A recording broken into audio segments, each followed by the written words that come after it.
یا اسی طرح سے بعض دوسرے علاقوں سے اٹھ کر زبان سیکھی، اس کے ادب کا مطالعہ کیا، آج وہی لوگ ہیں کہ جن کو ماخذ کی حیثیت حاصل ہے۔ اس میں پہلے یہ تو نہیں دیکھا جاتا کہ زمخشری عرب ہے یا نہیں ہے، یہ تو نہیں دیکھا جاتا۔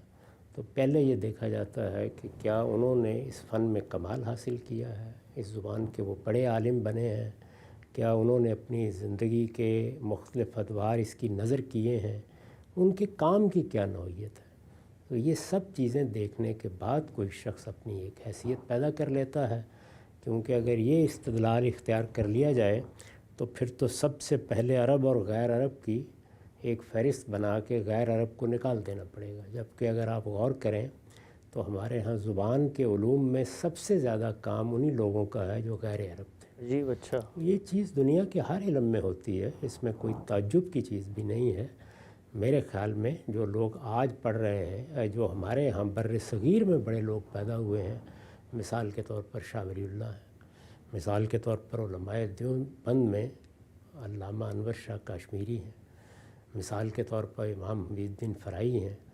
تو اب کوئی آدمی محض اس بنیاد پر ان کی تحقیقات اور ان کی آراء اور انہوں نے جس گہرے طریقے سے اس دین کو سمجھا ہے اس کو اٹھا کر ایک طرف رکھ دے اور یہ کہے کہ یہ عرب نہیں ہے، تو اس سے خود اندازہ کر لینا چاہیے ان لوگوں کو جو اس طرح کے استدلالات کرتے ہیں کہ وہ کیا بات کہہ رہے ہیں۔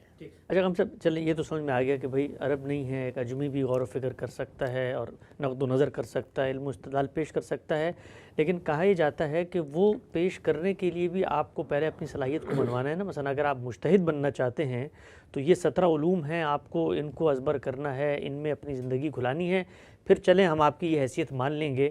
لیکن اگر آپ ان 17 علوم سے اس طریقے سے نہیں گزرے جو مثال کے طور پہ ان حضرات کے پیش نظر ایک کوالیفائنگ کرائٹیریا ہے، تب تو پھر اجازت نہیں ملنی چاہیے نا۔ اجازت کس نے دینی ہے؟ جو آدمی بھی ان علوم کا ماہر ہے اس کے کام سے واضح ہو جائے گا، یعنی اس میں کس نے سرٹیفکیٹ دینا ہے؟ ایسا ہی ہے، اس سے پہلے بھی جتنے بڑے لوگ پیدا ہوئے ہیں انہوں نے اپنے کام سے اپنے آپ کو منوایا ہے۔ اگر ان کا کام اس قابل نہ ہوتا تو آج کوئی ان کو اٹھا کے بھی نہ دیکھتا۔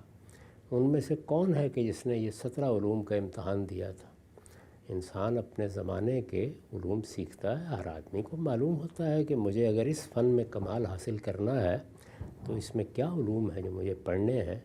وہ کون آدمی ہے کہ جو کسی علم کی روایت سے بے نیاز ہو کر اس میں کوئی رائے دینے کے لیے اٹھ کھڑا ہوگا؟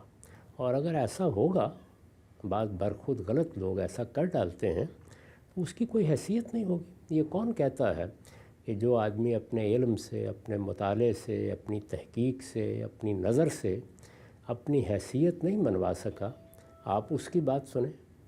آپ کو تو استدلال کی بنیاد پر ہر ایک کو دیکھنا ہے۔ جب آپ کے سامنے استدلال آئے گا تو واضح کر دے گا کہ کون کیا جانتا ہے اور کس بنیاد پر بات کر رہا ہے۔ اصلی مقصود یہ ہے کہ آپ اس کو محض اپنے تاثر کی بنیاد پر بند نہیں کر سکتے، آپ کو اپنا دروازہ کھلا رکھنا ہے۔ عرب میں، عجم میں، مغرب میں، مشرق میں جو لوگ بھی کسی علم و فن میں کوئی خدمات انجام دیتے ہیں ان کا مطالعہ کریں۔ جو چیز آپ کے خیال کے مطابق قوی ہے وہ اپنی دلیل کی بنیاد پر منوا لے گی، اور اگر کوئی چیز کمزور ہے تو استدلال کی کمزوری کو آپ متعین کر کے بتا دیں گے۔ اس کے لیے اس طرح کی باتیں کہنے کی ضرورت نہیں ہوتی۔ اچھا خان صاحب، ایک مثال ہم بہت سنتے ہیں، آپ نے بھی سنی ہوگی کہ عام طور پہ ہمارے علماء کہتے ہیں کہ بھائی ڈاکٹر ہے نا، ڈاکٹر ایک پورے پروسیس سے گزرتا ہے، اس کو MBBS کی ڈگری ملتی ہے، سرٹیفیکیشن ہوتی ہے، تب جا کر وہ علاج کر سکتا ہے۔ آپ ایسے تو نہیں کر سکتے کسی کو گلی میں بٹھائیں، آپ کہیں بھی اس سے علاج کروا کے دیکھ لیتے ہیں، اگر ٹھیک نہیں ہوا تو اس کو پوچھ لینا، لیکن ٹھیک ہو گیا تو اس کی دلیل جو ہے وہ کارگر ہوگی۔ وہ کہتے ہیں نہیں، زبان کھولنے کے لیے ڈاکٹری کی ڈگری چاہیے، بلڈنگ بنانے کے لیے آپ کو مہندس اور انجینئر کی ڈگری چاہیے، آپ کو کوئی اور کام کرنا ہے تو ہر فن کا ماہر ہوتا ہے۔ تو آپ اگر دین کے معاملے میں بڑی استدلال کی بات بھی کر رہے ہیں، ہم آپ کی بات تب سنیں گے جب آپ کے پاس ڈگری ہوگی۔ کوئی حرج کی بات نہیں، وہ اگر اس پر بھی اصرار کرتے ہیں تو چلیے، جن لوگوں کے پاس اس طرح کی ڈگریاں ہیں ان کی بات ہی توجہ کے ساتھ سنا کریں۔ جس چیز کو میں واضح کر رہا ہوں وہ تو یہ ہے کہ اپنے آپ کو اس ذہنیت سے نکالیے۔ اس ذہنیت کے ساتھ آپ دنیا میں کھڑے ہی نہیں ہو سکتے۔ بہت اہم بات ہے۔ یعنی اصل چیز یہ ہے کہ آپ نے جو معیارات بھی بنائے ہیں وہ اپنے پاس رکھیے۔ اگر کوئی چیز علم کی دنیا میں وجود میں آ جائے گی، کوئی بڑی تحقیق ہو جائے گی، کوئی بڑا انکشاف ہو جائے گا، تو ایڈیسن سے کوئی نہیں پوچھے گا کہ اس نے سائنس میں کیا ڈگری لی ہے، آئنسٹائن کی بھی ڈگریاں کوئی نہیں دیکھے گا۔ یہ جب چیزیں وجود میں آ جاتی ہیں تو اپنے آپ کو منوا لیتی ہیں۔ کیا اس سے پہلے جو ہمارے اکابر تھے وہ اسی طرح کی کوئی ڈگری لیتے تھے؟ مثال کے طور پر شاہ ولی اللہ کی تعلیم کیسے ہوئی تھی؟ کیا انہوں نے دیوبند کے مدرسے سے باقاعدہ کوئی سند لی تھی؟ یہ تو کل کی چیزیں ہیں۔ ہمارے اکابر، ہمارے جلیل القدر علماء اسی طریقے سے ان علوم کے ماہر ہوئے ہیں کہ انہوں نے خود مطالعہ کیا، پھر اس کے بعد جلیل القدر علماء کے پاس گئے، ان کا تلمذ اختیار کیا، برسوں ان کی صحبت میں رہے۔ بلکہ حقیقت یہ ہے کہ سب سے بڑی ڈگری تو کسی بڑے عالم سے شرف تلمذ ہے۔ اگر کسی بڑے عالم کے پاس کسی طالب علم کو 10-20 برس گزارنے کا موقع ملا ہے تو اس سے بڑی کوئی ڈگری ہو نہیں سکتی۔ سبحان اللہ۔ اگر ابن قیم ہے تو اس لیے کہ وہ ابن تیمیہ کے شاگرد ہیں، اور اگر ابن کثیر کی کوئی حیثیت ہے تو اس لیے کہ انہیں ان سے تلمذ کا شرف حاصل ہے۔ تو یہ معاملہ کسی ڈگری سے متعلق نہیں ہے، اصلاً یہ علم کے ایک خاص مرحلے سے متعلق ہے۔ تو وہ چیز خود اپنے آپ کو منوا لیتی ہے۔ یہ باتیں بالکل اطفال کی باتیں محسوس ہوتی ہیں، اور معلوم نہیں کہ لوگ کیسے کر کے اپنے آپ کو مطمئن کر لیتے ہیں۔ جو آدمی بھی جو معیار اپنے ذہن میں رکھتا ہے وہ رکھا کرے، اس پر مجھے کوئی بحث کرنے کی ضرورت نہیں۔ میں تو یہ عرض کر رہا ہوں کہ آپ نے دین کا عالم بنانے کے لیے جو نظام بنایا ہے اس میں سے تقلیدی ذہنیت کو نکالیے۔ تقلیدی ذہنیت کے ساتھ نہ علم کا دروازہ کھلتا ہے، نہ تحقیق کی نئی راہیں واہ ہوتی ہیں، اور نہ آپ اللہ کے دین کی ریلیونس دنیا کے ساتھ قائم کر سکتے ہیں۔ تو یہاں موضوع یہ ہے۔ باقی جس کو آپ نے ماننا ہے مانیں، جس کو نہیں ماننا ہے نہ مانیں۔ کوئی منوانے نہیں بیٹھا ہوا۔ جو چیزیں منوانے کی ہوتی ہیں وہ اصل میں اپنے میرٹ پر اپنے آپ کو خود منوا لیتی ہیں۔ بالکل ٹھیک ہے، بہت اہم نقطہ خان صاحب آپ نے اٹھایا۔ اچھا خان صاحب، ایک چھوٹی سی ذرا توضیحی پہلو میں چاہتا ہوں، کیونکہ خود ہم درس نظامی کے اس پورے پروسیس سے گزرے، اور اس وقت ذہن میں ایک بات آتی تھی اسی نصاب کے بارے میں، وہ یہ تھا کہ جن لوگوں کی آراء ہمیں پڑھائی جاتی ہیں وہ ٹھیک ہے کہ وہ بھی انسان تھے، وہ اپنے بارے میں بھی دعویٰ کرتے ہیں کہ بھائی ہم رجال و نحن رجال، اور خود بھی ایک دوسرے سے اختلاف کر رہے ہوتے ہیں، لیکن ان کا کام دیکھ کر لگتا ہے، مثلا ایک چیز ان کا حافظہ جو ہے بالکل مبہوت کر دیتا ہے، لگتا نہیں ہے کہ بھئی کوئی سپر ہیروز ہیں، اتنی چیزیں ان کو عبارتیں یاد ہیں۔ تو یہ پہلو تو پھر آپ مطلب مانیں گے نا کہ یہ آج کے زمانے میں نہیں ہوتا اس طریقے سے؟ جو علم کی روایت قائم ہے اس میں جتنے بڑے لوگ ہوتے ہیں اسی لیے وہ زندہ رہتے ہیں۔ تو یہ کون کہتا ہے کہ ان سے بے نیاز ہو کر آپ کھڑے ہو جائیں؟ آپ کی علم کی روایت بڑی شاندار روایت ہے۔ اس میں ہر علم و فن میں بہت بڑے لوگ پیدا ہوئے ہیں۔ اس میں بعض لوگوں کے حافظے کا کمال ہے، بعض لوگوں کی جودت طبع کا کمال ہے، بعض لوگوں نے جس طریقے سے کسی علم کے غوامض تلاش کیے ہیں اس کا کمال ہے۔ آپ ان سے بے نیاز ہو کر نہیں کھڑے ہوتے۔ یہ کون کہتا ہے کہ آپ ان کی آراء کو ایک طرف رکھ دیں؟ نہیں، ان کی آراء کے استدلال کو سمجھا جائے گا، اور جب وہ استدلال سمجھ میں آ جائے گا تو قبول کیا جائے گا۔ آج کے زمانے میں جو لوگ پیدا ہوں گے ان کو بھی اللہ تعالیٰ نے بہت سی صلاحیتیں دی ہوں گی۔ ان کا تقابل کر کے بیٹھ کے اگر افراد کی فہرست بنانی ہے تو در حقیقت آپ علم کا دروازہ بند کر رہے ہیں۔ آپ کو استدلال کے ساتھ جینا ہے اور استدلال کے ساتھ مرنا ہے۔ جو رائے بھی سامنے آئے گی یہ دیکھیے کہ اس میں کہنے والے نے کہا کیا ہے۔ اس میں یہ جو تقریر ہے، اس تقریر کی کوئی حیثیت ہی نہیں ہے علم کی دنیا میں اگر غلطی واضح ہو جائے گی، اور اگر صحت ہے تو اس ساری تقریر کی ضرورت ہی نہیں ہے۔ اصل چیز یہ ہے کہ اس نصاب میں، یا درس نظامی کہیں یا دینی علوم کا نصاب کہیں، لوگ چیزوں کو کس زاویے سے پرکھتے ہیں؟ کیا اس طرح کی تقریریں کر کے پرکھتے ہیں؟ نہیں، وہ ہر چیز کو اس کی دلیل کی بنیاد پر دیکھنا سیکھیں۔ زبان کا مسئلہ ہے تو اس میں استدلال کیسے کیا جاتا ہے وہ انہی بزرگوں نے سکھایا ہے جن کے نام لیے جاتے ہیں۔ اسی طریقے سے اگر کوئی قرآن مجید کو سمجھنے کا معاملہ ہے تو اس کو کیسے پرکھا جاتا ہے، یہ ساری روایت بھی انہوں نے قائم کی ہے۔ تو علم کی اس شاندار روایت میں کھڑے ہو کر ہی ہر چیز کا جائزہ لیا جاتا ہے۔ یہ کوئی نہیں کہہ رہا کہ آپ میری یا زید کی یا بکر کی بات مانیں۔ جو کہا جا رہا ہے اور جو اس وقت موضوع ہے وہ یہ ہے ہی نہیں۔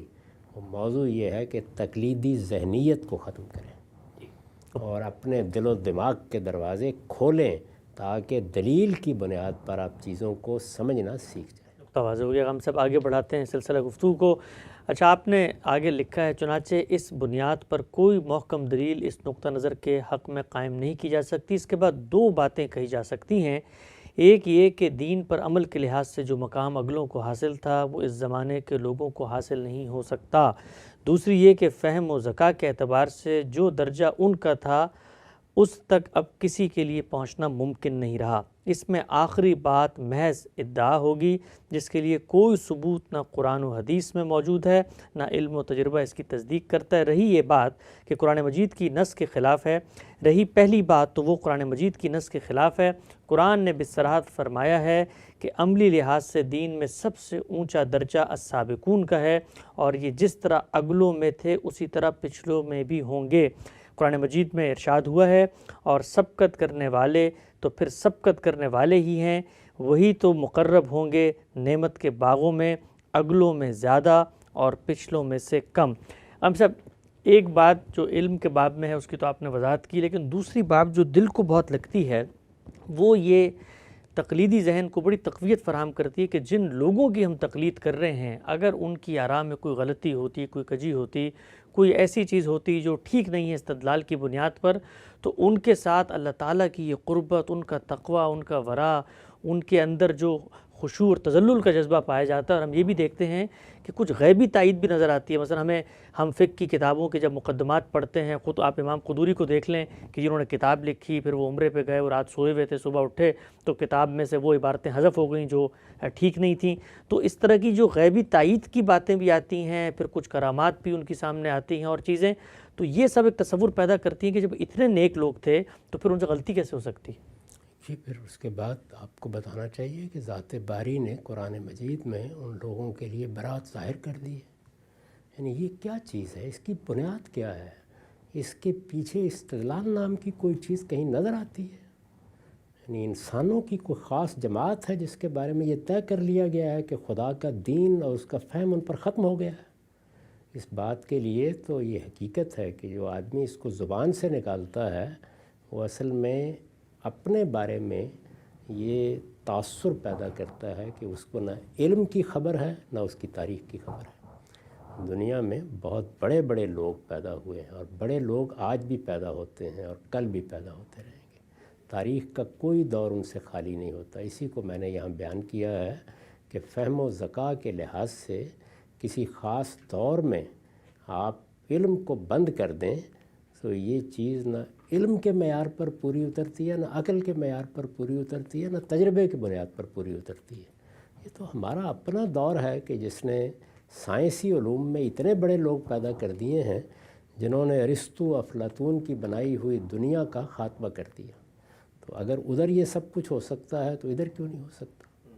پھر یہ کہ اس پچھلے دور میں ہمارے ہاں جو لوگ پیدا ہوئے ہیں انہوں نے دین کی تعبیر کی ہے، انہوں نے دین کی بڑی بے پناہ خدمات انجام دی ہیں، انہوں نے دین پر کام کر کے بتایا ہے کہ ان کی کیا حیثیت ہے۔ تو یہ ساری چیزیں کیا اس طرح کی کسی تقریر کی نظر ہو جائیں گی؟ اور یہ جو واقعات اس طرح کے بیان کیے جاتے ہیں، اس طرح کے واقعات کا دور گزر گیا۔ اس طرح کی چیزیں ماضی میں لوگوں کو متاثر کرتی رہی ہوں تو کرتی رہی ہوں۔ میں پھر عرض کرتا ہوں کہ یہ صرف استدلال ہے جو جیے گا، یہ صرف استدلال ہے جو مرے گا۔ تو دلیل جب اپنی جگہ پر قائم ہے تو سوال یہ ہے کہ اس کے لیے اس طرح کے سہارے لینے کی ضرورت کیوں پڑ گئی؟